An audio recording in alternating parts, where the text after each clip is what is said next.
All right, in section 3 of chapter 9, we're going to look at significance tests for population means. So what are the 3 conditions for conducting a significance test for population mean, and how are they different than the ones for a population confidence interval for means? So the first 3 should seem normal, okay? Sample has to be random, or a random assignment in an experiment. There has to be independence shown. The sample is smaller than 10% of the population. And is the sampling distribution of the sample means going to be normal? Now there's 3 ways you can find that out. You don't need to do all 3. You do the one that comes easiest. So I'm going to put them in order from easiest to more time consuming. It's not hard, it's just time consuming. So the easiest way is if the population is normal, that it's stated in the question that the population is known to be normal. That means the sampling distribution will be normal. Okay, if that doesn't happen, then I look at the sample size. And if the sample size is greater than or equal to 30, by the central limit theorem, I can know that the sampling distribution is approximately normal. And the third way, if those 2 don't work, I have to graph the sample and look for strong skewness and outliers. Okay? If they don't have that, then I know that the population is approximately normal, revert back up here. But I can't make this claim until I've graphed a sample. Now, what test statistic do we use when testing a population mean? Is the formula on the formula sheet? Well, just like we did in confidence intervals, we have to use the t statistic. And that's because we do not know sigma, the population standard deviation. All we know is the standard deviation of our sample. All right? So here's the t formula. It's going to be x bar minus the null value divided by the standard error of mean. Okay? On the formula chart, this is not shown. However, this is the way it looks on the formula chart. It's the statistic, remember that's x bar, minus the parameter mu, divided by the standard deviation of x bar. Okay? Now, then how do you calculate p-values using a t-distribution? So, very similar to what we do with normal CDF, there is a distribution called t-CDF in your calculator. It's distribution number 6. It does ask you for degrees of freedom, and it'll ask you for the t-statistic as well. But I'll show you that here in a minute. Abby and Raquel like to eat sub sandwiches. However, they noticed that the length of the 6-inch sub sandwiches they get at their favorite restaurant seems shorter than the advertised length. To investigate, they randomly selected 24 different times during the next month and ordered 6-inch subs. Here are the actual lengths of each of the 24 sandwiches in inches. Alright, so there's our sandwich lengths. Do the data provide convincing evidence at the alpha equals 0.1 level that the sandwiches at this restaurant are shorter than advertised on average? Okay, so we're going to do a state plan to conclude on this. I'm going to show you how it's done with the calculator. But let's take a moment and decode the question. Now, first thing that jumps out to me is that they think the sandwiches are not 6 inches and they should be. That, in a nutshell, is the null and alternative hypothesis, okay? We know it's supposed to be 6 inches. The mean length should be 6 inches, so that's my null. It should be equal to 6. But they seem shorter. That's code for less than. We're looking for evidence that they are less than 6 inches. All right?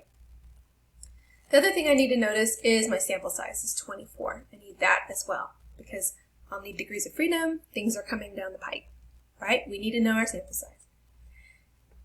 All right, so for state, I need to test, here's my hypothesis, that mu is equal to 6 versus mu is less than 6 at the 10% alpha level, where mu is the true length of the 6-inch subs. All right, notice I don't say the sample, I'm talking about the true length, population true length of the 6-inch subs.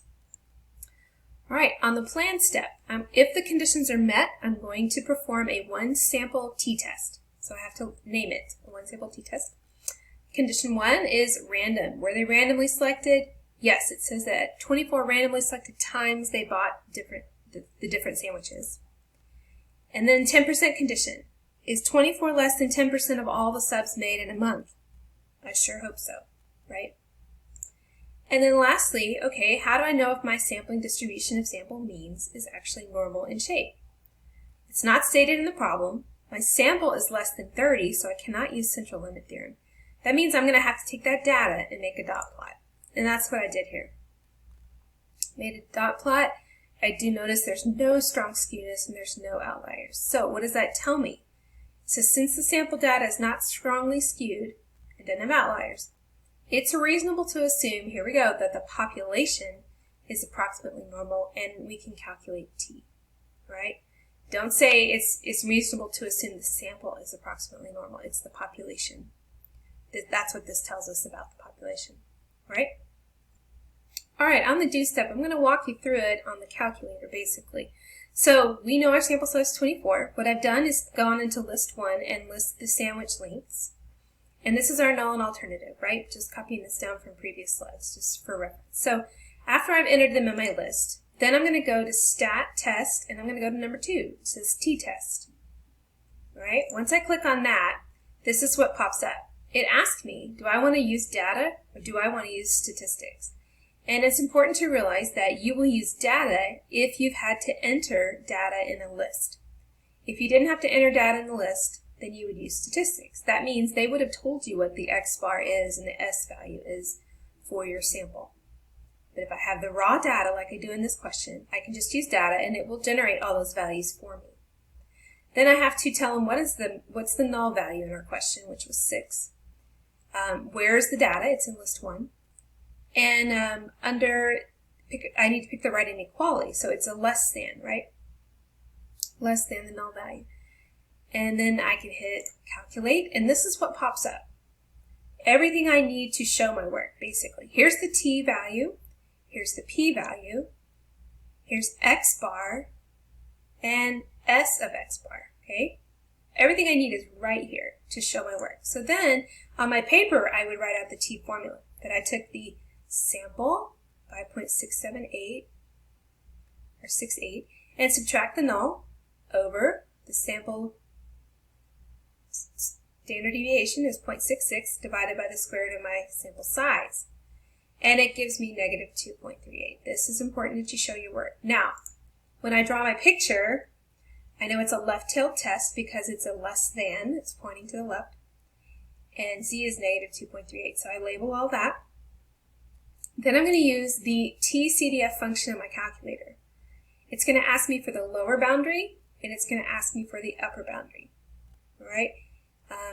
It won't ask you for mu or standard deviation, but it does ask you for degrees of freedom. So if you remember from confidence intervals, degrees of freedom is just the sample size minus 1. So it's just 24 minus 1 gives me 23. And then there's the p-value. There's the area in the left tail that I need in order to make my conclusion. All right, last step of the 4-step process is to draw my conclusion. So I start by connecting p-value to alpha.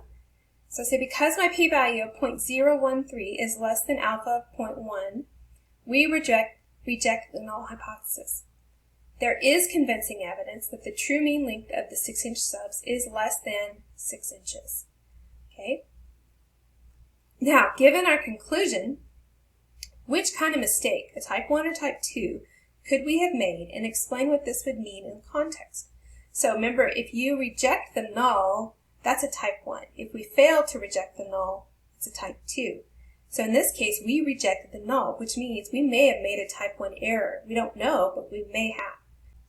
So because we rejected the null, it's possible that we made a type 1 error, meaning it's possible that we found convincing evidence that the true mean length is less than 6 inches when it really was 6 inches. So that would be unfortunate to accuse them of shorting their sandwiches when they really weren't short at all. They were just right.